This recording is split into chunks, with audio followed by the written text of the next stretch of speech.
Buenos días, profe.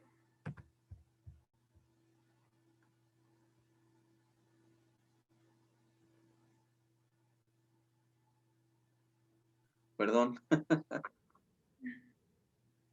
Ya me pasó lo que a ustedes, se me fue el avión con el micrófono. Yo hable y hable como loco. ¿Cómo te va, Cari? Ay, más o menos, profe. ¿Hay más o menos? Bueno, ya es Sí, ganancia. hay más o menos. ¿Eso por qué? Lo que pasa es que tengo principios de sinusitis y migraña.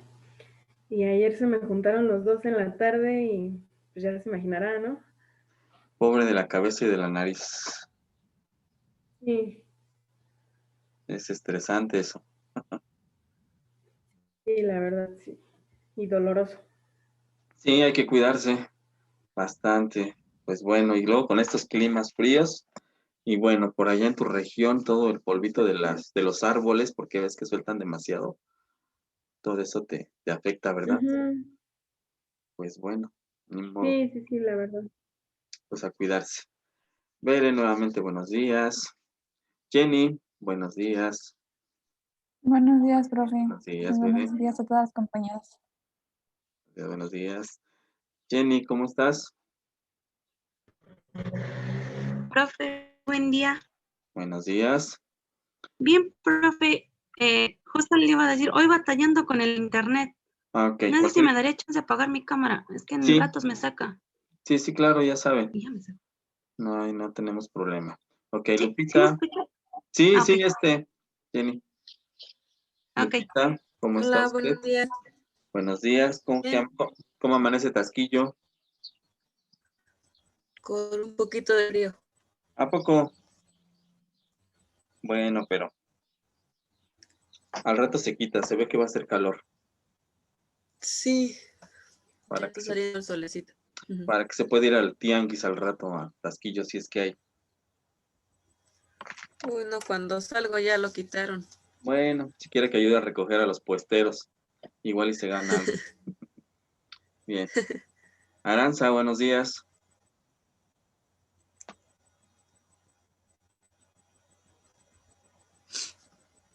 Muy bien, ¿quién más tenemos? Irene, buenos días, ya la había saludado. Pues bien, en lo que se incorporan las demás, déjenme ver, aquí tengo.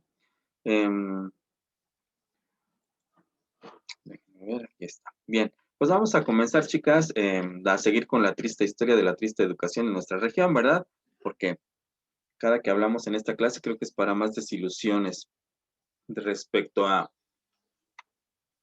pues, la manera en que se ha manejado, en que se ha conducido la educación, y yo creo con los temas que investigaron este fin de semana, pues todavía se dan una idea más de cómo es que, pues, la educación ha servido para estos procesos de reproducción y de producción de recurso humano. Pero bueno, antes de entrar a eso, vamos a concluir con lo que veíamos hace 8 días, porque además Cari pues va a exponer, ¿verdad? Entonces, para no quitarle mucho tiempo a Cari. Bien, déjenme compartir el documento que estábamos abordando a un poquito hace 8 días. Vamos a ver tantito por aquí, nada más para retomar algunos datos.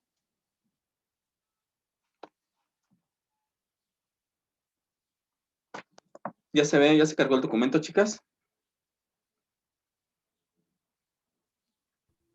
Sí, profe, ya se ve. Ok, Sí, profe. muy bien. Espero que lo hayan leído, espero para ya nada más reafirmar, ¿verdad? Espero que hayan leído el documento pues hace 8 días, bueno, en el transcurso de la semana.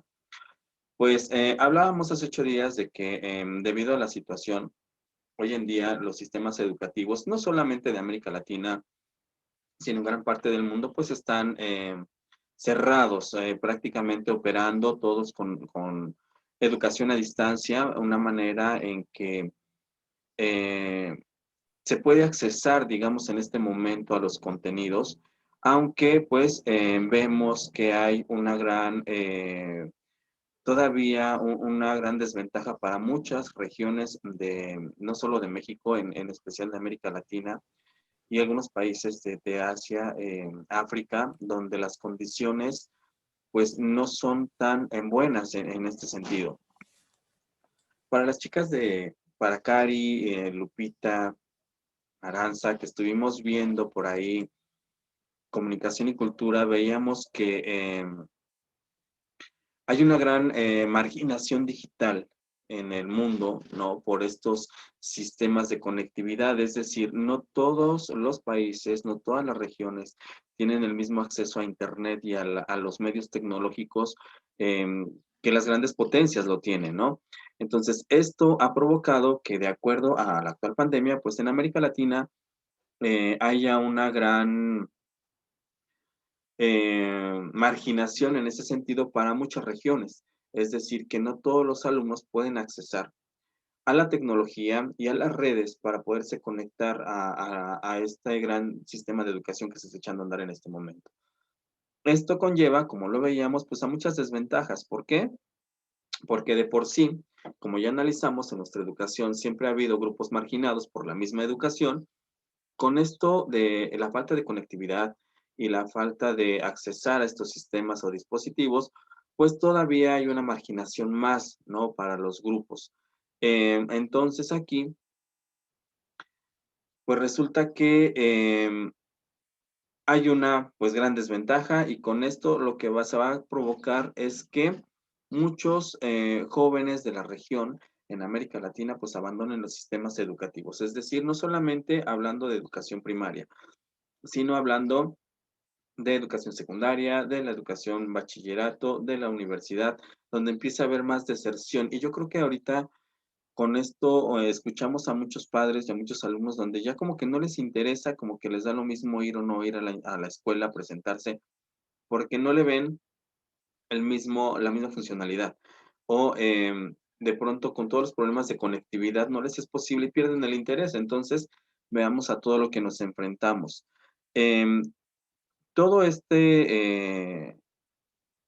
todo este proceso en la actualidad, con este año que llevamos ya prácticamente con aprendizaje desde casa, ha sido un caos no solamente para el alumno, sino para los docentes y para los padres de familia también. O sea, en conjunto todos los actores que estamos en la educación, pues nos vemos afectados por toda esta situación, ¿sí? Algo que es importante mencionar es que en América Latina todo lo que es la educación básica, lo que llamamos en México preescolar, primaria, secundaria, casi en toda América Latina ya está cubierta al 100%, es decir, casi todos los países ya a la población infantil en esta edad ya recibe ese tipo de educación. Donde se ve más deserción es en lo que llamamos preparatoria, bachillerato en México. En otros países tienen otros grados para mencionarlo, y las universidades, donde empieza a haber más deserción académica, sobre todo en el área de universidad. Bien, entonces, todo esto ha provocado un gran caos en América Latina. Y en México, como ya lo veíamos, pues igual, lo ven ustedes con los sobrinos, con los vecinos, cómo se les dificulta, o si tienen también por ahí conocidos profesores, cómo se nos dificulta manejar la tecnología y poder llegar a nuestros alumnos. O sea, hoy en día ha sido un problema muy grande el hecho de que no estábamos preparados, al menos en la región de América Latina, para este tipo de educación a distancia, tipo de educación desde casa. Ya había anteriormente países, las grandes potencias sobre todo, que lo han estado manejando, y lo cual es importante porque eso hace que ellos puedan tener esta educación mixta, presencial o no presencial. Pero tenemos que considerar las características, ¿no? De la tecnología y la conectividad que tienen, a diferencia de nosotros. En América Latina, pues no existe esto y no se estaba preparado. En México, por ejemplo, si ustedes recuerdan, tal vez algunas son muy jóvenes, ¿verdad? Pero desde el año 2000 se empieza a través de las políticas educativas, a hacer que México se incorpore a esta tecnología, sí, porque es parte de la globalización, al entregar tecnología a las instituciones educativas. ¿Qué es lo que pasa? Pues empiezan a crear estos pizarrones electrónicos, se empieza a dotar de cañones. Me acuerdo que empezaron a llegar los pizarrones electrónicos que eran muy bonitos, con computadora y toda la cosa. No sé si a alguna de ustedes les tocó estudiar con estos pizarrones allá por el año 2000.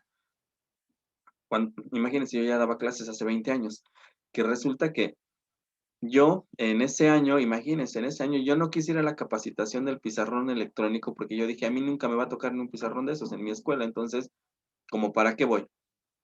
Y entonces el profe Rubén y quiso ir a capacitarse para manejar un pizarrón de esos, y cuando lo tuvo en sus manos no supo qué hacer porque nunca fue a la capacitación y que además teníamos miedo, como le seguimos teniendo en la actualidad, a la tecnología, o sea, no sabíamos. Llega el sexenio de Felipe Calderón y también empieza a dotar de tecnología, computadoras, cañones a las escuelas, pero no hay capacitación, no hay conectividad. Y entonces toda esta tecnología pues de nada sirvió porque ahí sigue botada en las aulas, ¿no? Ya vemos, los cañones siguen colgados, inservibles, porque nunca sirvieron. Las computadoras encerradas en los salones porque no hubo docentes para poder dar clase. Entonces no ha podido incorporarse al manejo de tecnología en el caso de México. Llegó el periodo de Peña Nieto, y si ustedes recuerdan, se les entregó a los alumnos de quinto y sexto unas tablets, ¿sí? Unas tablets así, pues se veían bonitas, unas blancas así, no sé qué marca eran, pero unas tablets. Estas tablets contenían contenidos de acuerdo a la currícula. Estas tablets tenían buenos programas, buenos videos, pero ¿para qué las usaban los alumnos en ese entonces? ¿Para qué las usaba el docente? ¿Alguien de ustedes le tocó tablets? No, ¿verdad? Ustedes ya no les tocó tablets, ustedes estaban ya más grandecitos. ¿Pero para qué las ocupaban los niños? A mí me tocó computadora. ¿Ah, sí? ¿Y para qué Sí, la por mi usó? promedio me pusieron. ¿Y sí le sirvió para la escuela? Sí, pero era muy, como que se trababa mucho, como que no traía muchas funciones que yo necesitaba. Yo iba a la prepa y Mm. como que no era muy práctica y yo tenía otra y pues la verdad casi no usaba la que me regalaron. Y es que, aparte, ¿no? Apoyando lo que dice Cari, aparte de la tecnología que nos daban, pues nos daban de lo peor, ¿verdad? Porque no nos daban pues las mejores marcas, no nos daban como que los mejores programas, o sea, nada más ahí como que nos daban algo para entretenernos y para decir que tuvimos una computadora que el gobierno estuvo dando con esta ah, característica de querer incorporarse a todo este mundo globalizado. Sí, no cumplían las funciones como deberían de ser, Cari. Lo vimos con muchos que terminaron comprando mejor otros dispositivos. Y les hablaba yo de estos niños de quinto y sexto que realmente tenían las tablets, pero los niños en las tablets era para sacar fotografías, para tener música, para subir videos, para todo eso, menos para utilizarlas para algo educativo. Al final terminaron descomponiéndose, tiradas a la basura. Los docentes ni las usaban, nunca se les vio un uso educativo. Entonces, de nada sirve un gasto público en toda esta parte de tecnología cuando no tiene o no está cumpliendo un aprendizaje para el alumno o algo en la enseñanza, ¿no? Entonces vean lo diferente o cómo en México sí falta capacitación, falta esa conectividad. Veía yo en una escuela de Ixmiquilpan, un poco alejada con una aula de medios muy equipada, muchas computadoras, el salón súper equipado, pero la escuela sin luz. Entonces, ¿como para qué le servía tener todo ese equipamiento a una escuela rural, una escuela que no tiene luz? O sea, da lo mismo, pues nada más con ver las computadoras no se aprende, ¿verdad? Cuando a lo mejor ese equipo pudo ser funcional en otra institución donde realmente sí tuviera las condiciones. Entonces vean cómo en México, como en México y América Latina, pues ocurren este tipo de cosas. Así que, y eso hace que pues no estuviéramos preparados los docentes ni todos para incorporarnos a esto. Así que toda esta parte de cómo no se está preparado el sistema tiene que ver con la política educativa. Ustedes más adelante, si no es que ya vieron, por ahí la asignatura de política educativa la van a ver, pues para entender precisamente cómo se aplican todas estas normas o cómo el gobierno aplica todas estas políticas públicas destinadas a mejorar, según esto, la educación, ¿sí? Hoy en día se habla de una educación de calidad. Todos los gobiernos, incluso en nuestro artículo actual tercero constitucional, dice educación de calidad, pero realmente está cumpliendo con estos estándares de calidad nuestra educación. Realmente creen que la población mexicana tenga una educación de calidad. Irene, ¿usted qué piensa?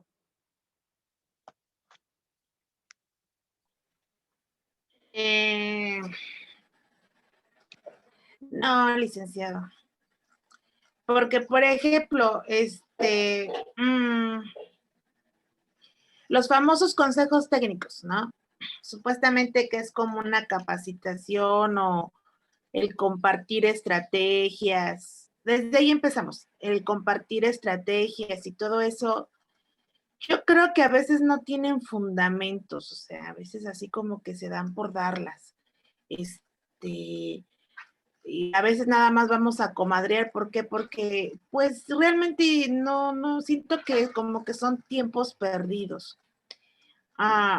Empezando, o sea que no tienen así como un tema en específico de decir, hoy vamos a aprender algo nuevo, es volver a repetir en cada sesión, volver a repetir lo mismo y así.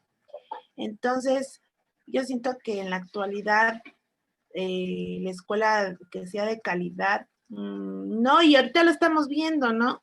Que no estábamos preparados, o sea, no estamos preparados para los cambios, porque nos aventaban al ruedo así de que ahí va, todos en línea, y órale, y pues todos nos quedamos así, ¿y ahora qué vamos a hacer? ¿Cómo le vamos a hacer? ¿Por qué? Porque no estamos preparados, no estamos, dispuestos o bueno, el gobierno no nos ha preparado a los docentes al cambio. O sea, realmente la educación no, siento que no es de calidad. Sí, realmente, de acuerdo a todos los estudios, pues México no cuenta con una educación de calidad. Dulce, ¿usted qué piensa? ¿Tendremos educación de calidad en México? Calidad en la educación que se viene mencionando desde gobiernos, desde Cedillo, Ponce de León, ¿no? La educación de calidad, México, su educación de calidad, pero ¿realmente habrá calidad en la educación que nos están brindando?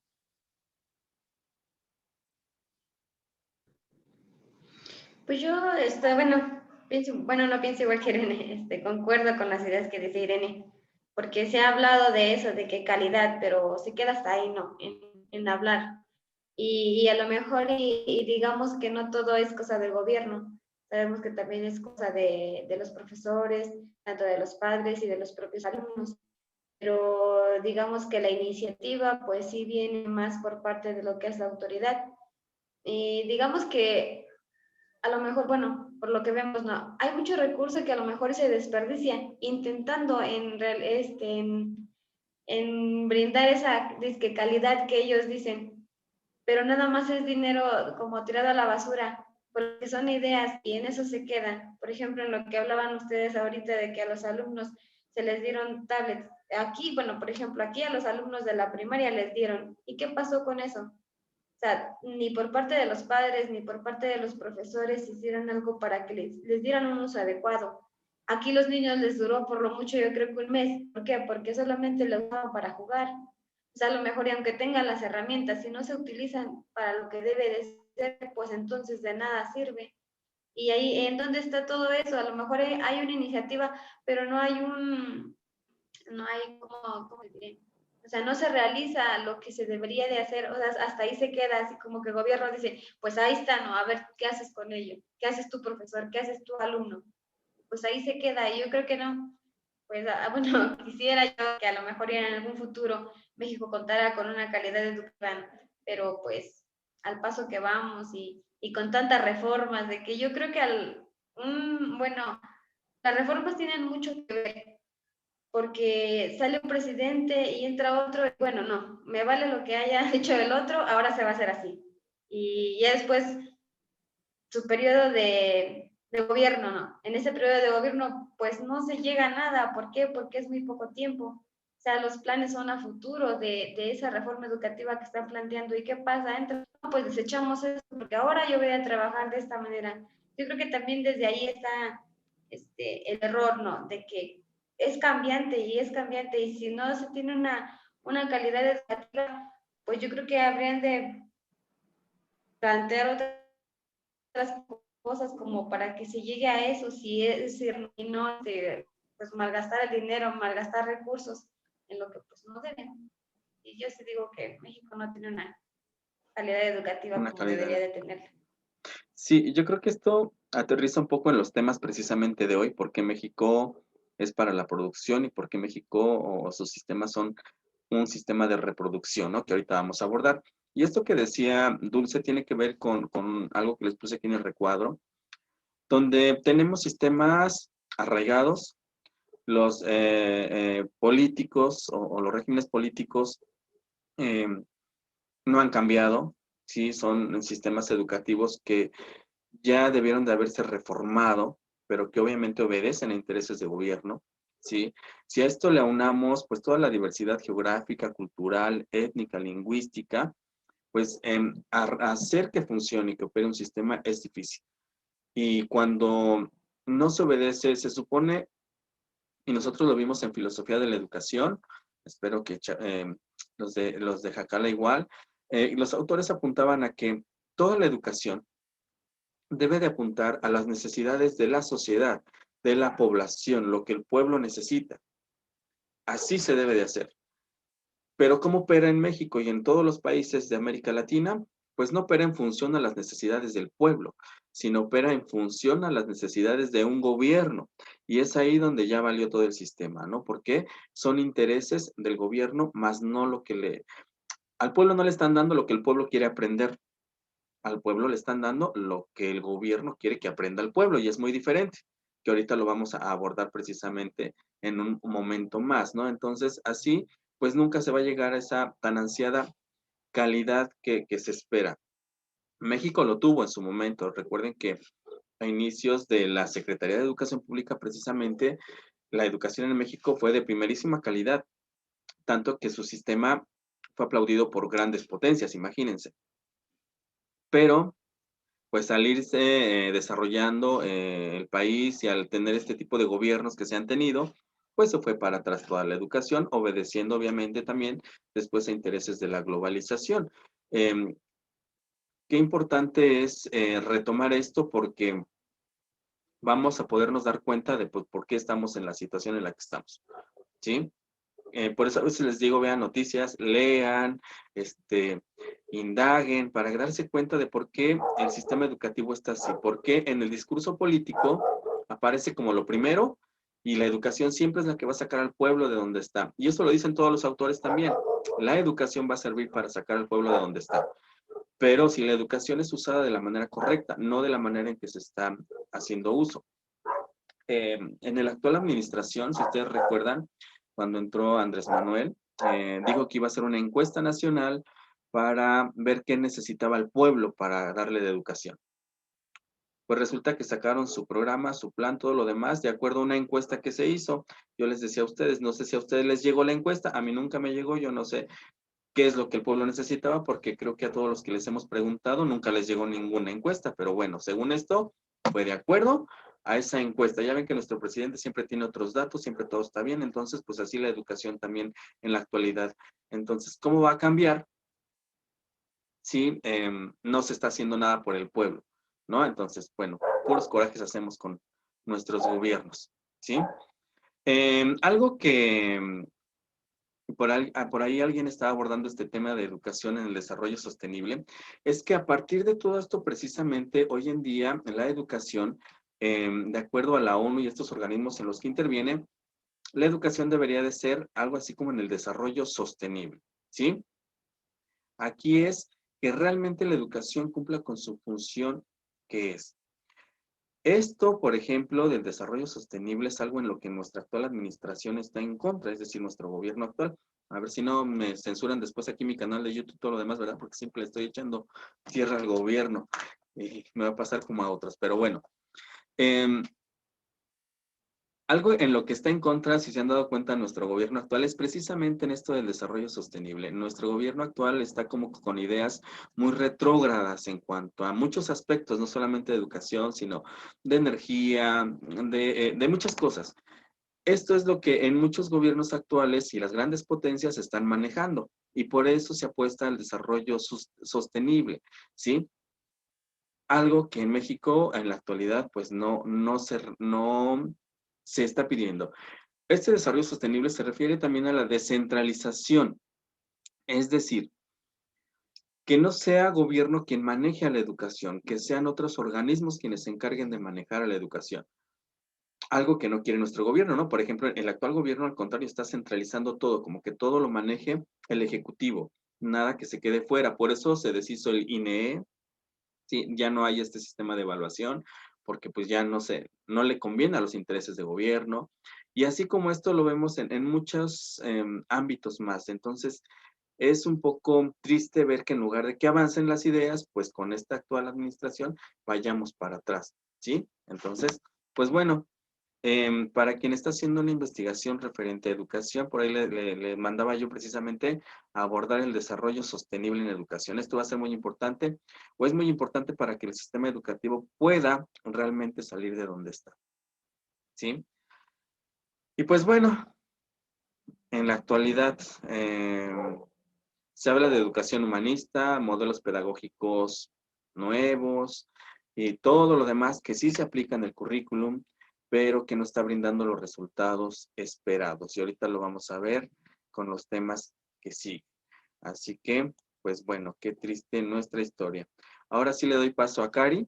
Cari, si estás ahí, para que puedas exponer. Déjenme cerrar este documento y les comparto el otro. Ah, no sé, aquí está. Es que está aquí mismo, perdón. Ya no sé ni dónde hay.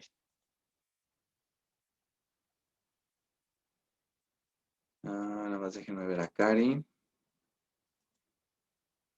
Aquí ya te vi, Cari.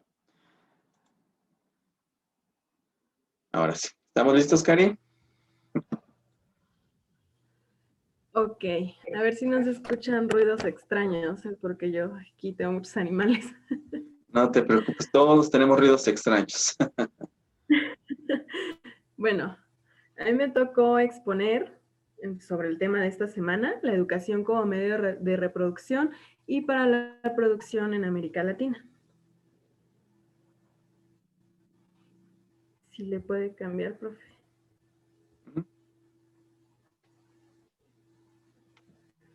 Bueno, hablemos principalmente de qué es la teoría de la reproducción.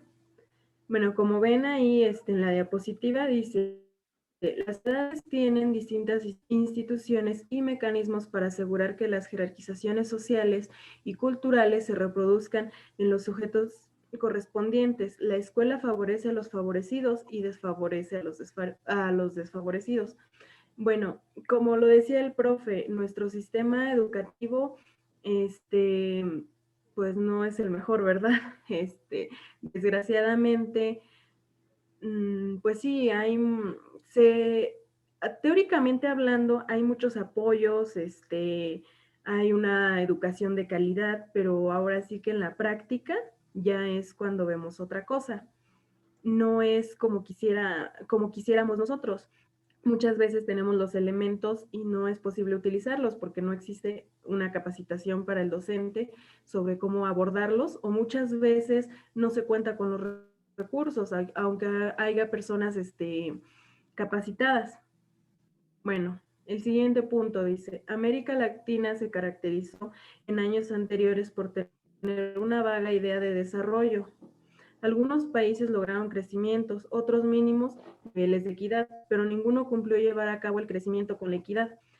Bueno, América Latina, pues somos países tercermundistas, donde realmente no tenemos una educación de calidad como debería, como países asiáticos, donde su sistema educativo es de calidad, donde muchas veces a los niños pequeños ni siquiera se les evalúa porque dice que ellos no están preparados para una evaluación hasta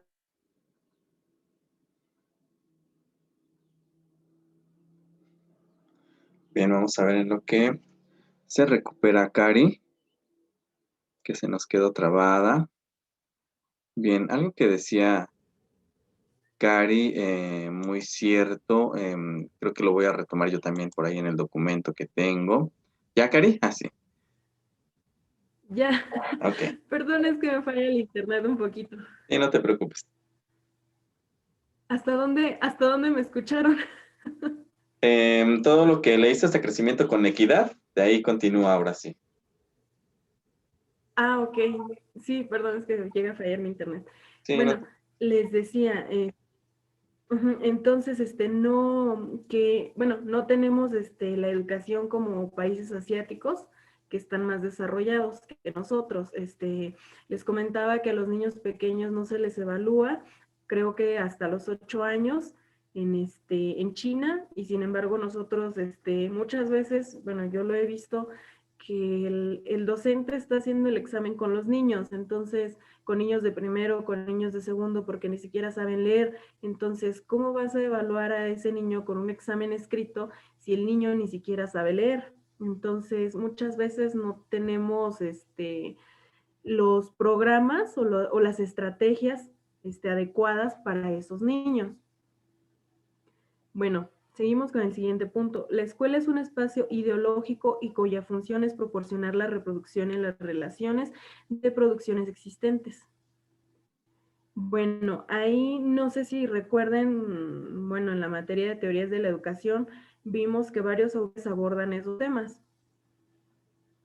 Por ejemplo, Michel Obrot, Luis Althusser, ellos nos hablan sobre la teoría de la reproducción y la reproducción ideológica, donde siempre, bueno, existe burguesía, donde los burgueses tienen mejor educación y la clase baja, pues tenemos la educación de gobierno, sin embargo, esa educación de gobierno es para beneficiar al propio gobierno, porque no nos van a educar con una mente que sea capaz de pensar libremente, porque si hacen eso, el día de mañana la sociedad se rebela contra el gobierno, entonces al gobierno no le, no le favorece eso.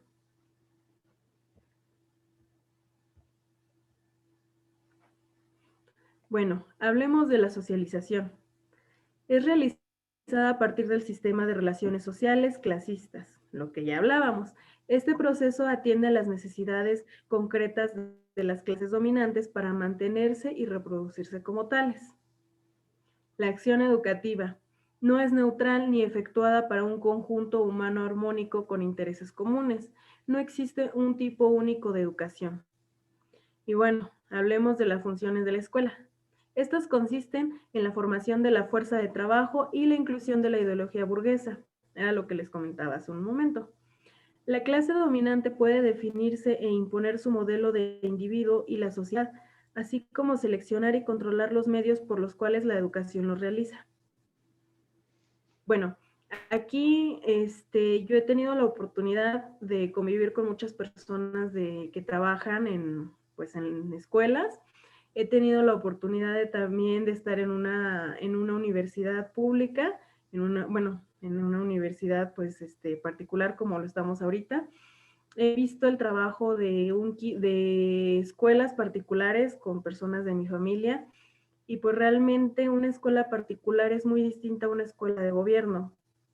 Mi sobrino fue a un kinder particular, salió leyendo, salió con conocimientos de inglés, con muchas cosas. Y mi otro sobrino, el que está en un kinder, pues sí, de gobierno, no tiene todos esos conocimientos, no sabía leer cuando salió del kinder, no sabía nada de inglés. Entonces, muchas cosas que realmente se ven bueno, tiene una diferencia de gran magnitud. Entonces, se podría decir que nuestro sistema escolar está creando obreros, porque hay más apoyos hasta nivel bachillerato. Para nivel superior, quieres sacar una beca, te cuesta mucho, porque no hay, porque el cupo está lleno, porque, bueno, mil excusas. O muchas veces yo lo vi, le dan los apoyos a personas que tienen un promedio bajo, cuando vas iniciando con la idea de que deserten y se pierda la beca, se pierda el apoyo. Entonces, ese apoyo pues simplemente se perdió porque el alumno se dio de baja. Profe, si le puede cambiar, por favor.